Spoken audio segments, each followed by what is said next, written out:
Assalamualaikum warahmatullahi wabarakatuh. Perkenalkan, kami dari kelompok 4 akan mempresentasikan hasil diskusi dari kelompok kami, yaitu mengenai bab siklus pengeluaran tentang menyetujui faktor pemasok dan pengeluaran kas. Sebelumnya, perkenalkan, nama saya Nelly Ai Fikrida dengan NIM 2020-120-52. Perkenalkan, nama saya Rizky Rafika dengan NIM 2020-12070. Perkenalkan, nama saya Hidayatul Hikmah dengan NIM 2020-12-071. Perkenalkan, nama saya Rasel Maulidiastuti dengan NIM 2020120998.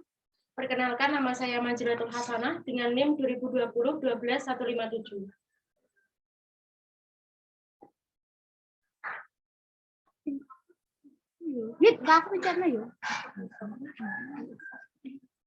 Selanjutnya saya akan menjelaskan mengenai menyetujui faktor pemasok. Yang pertama, paket voucher, yaitu seperangkat dokumen yang digunakan untuk mengotorisasi pembayaran kepada pemasok, terdiri dari pesanan pembelian, laporan penerimaan, dan faktur pemasok. Yang kedua yaitu sistem non-voucher, metode untuk memproses utang yang tiap-tiap fakturnya disetujui untuk diposting ke catatan pemasok individual dalam file utang, kemudian disimpan dalam file faktur terbuka. Yang ketiga, sistem voucher, yaitu metode untuk memproses utang yang mana voucher pencairan disiapkan. Bukannya memposting faktur secara langsung ke catatan pemasok dalam buku besar pembantu utang.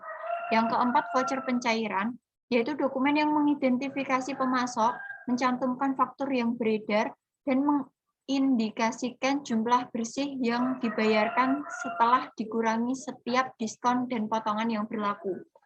Yang kelima, evaluated receipt statement, yaitu sebuah pendekatan tanpa faktur terhadap utang yang menggantikan proses pencocokan 3 cara, yaitu faktur pemasok, laporan penerimaan, dan pesanan pembelian.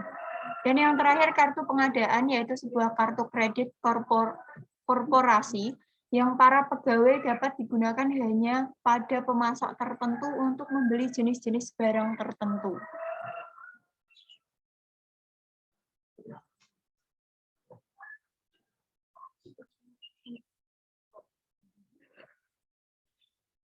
Kemudian berikut perbandingan pencocokan 3 cara tradisional untuk utang dengan pencocokan 2 cara yang digunakan oleh sistem IRS. Untuk bagian pencocokan 3 cara tradisional bisa dilihat dalam layar. Jika kurang jelas, bisa dilihat pada halaman 489.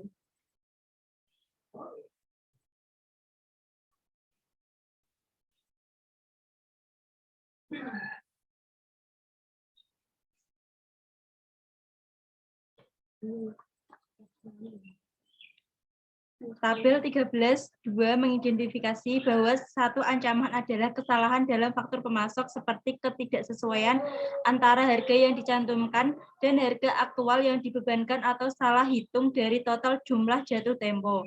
Akibatnya, ketetapan matematis dari faktur pemasok harus diverifikasi.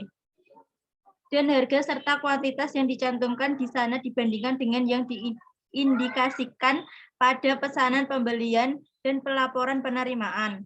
Untuk pembelian kartu pengadaan, para pengguna harus disyaratkan untuk menyimpan tanda bukti dan memverifikasi ketetapan atas laporan bulanan.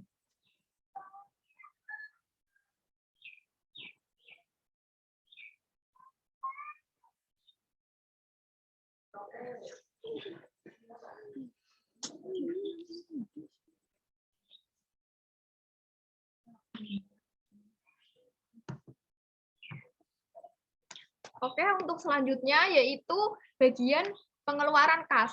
Pengeluaran kas merupakan proses kasir orang yang melapor ke bendahara, bertanggung jawab untuk membayar pemasok. Hal ini memisahkan fungsi penyimpanan yang dijalankan kasir dari fungsi-fungsi otoritas dan pencatatan yang dijalankan oleh masing-masing departemen pembelian dan utang.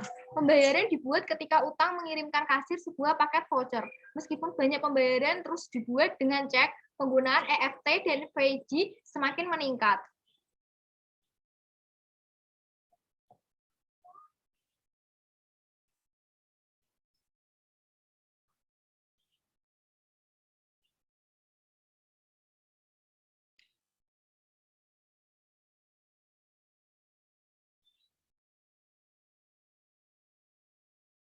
Untuk selanjutnya, ancaman dan pengendalian dari pengeluaran kas. Kegagalan untuk memanfaatkan diskon pembelian bagi pembayaran yang tepat waktu atau ancaman 18 dapat menjadi mahal. Sebagai contoh, diskon sebesar 1% untuk membayar dalam 10 hari, bukannya 30 hari, merepresentasikan penghematan sebesar 18% setiap tahunnya. Pengajuan yang tepat dapat mengurangi resiko secara signifikan pada ancaman ini.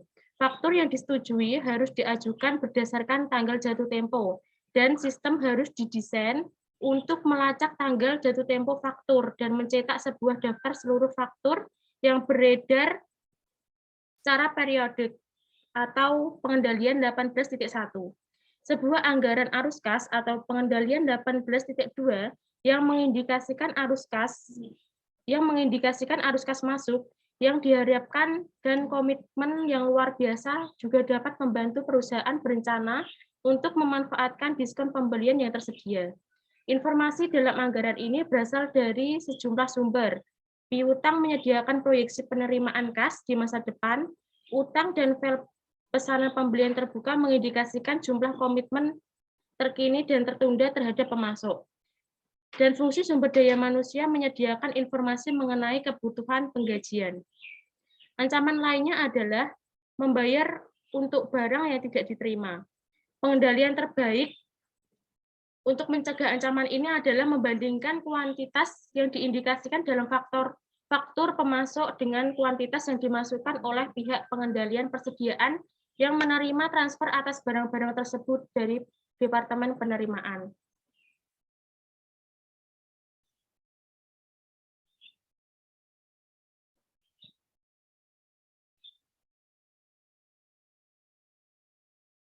Banyak perusahaan mensyaratkan Departemen Pengendalian Persediaan untuk memverifikasi kuantitas dalam laporan penerimaan sebelum dapat digunakan untuk mendukung pembayaran faktur pemasok. Verifikasi bahwa jasa, misalnya pembersihan atau pengecatan, yang dilakukan dengan cara ditagih lebih sulit. Oleh karena itu, sebagian besar perusahaan tergantung pada pengendalian penganggaran dan peninjauan cermat pada biaya departemen untuk mengindikasikan masalah potensial yang memerlukan penyelidikan.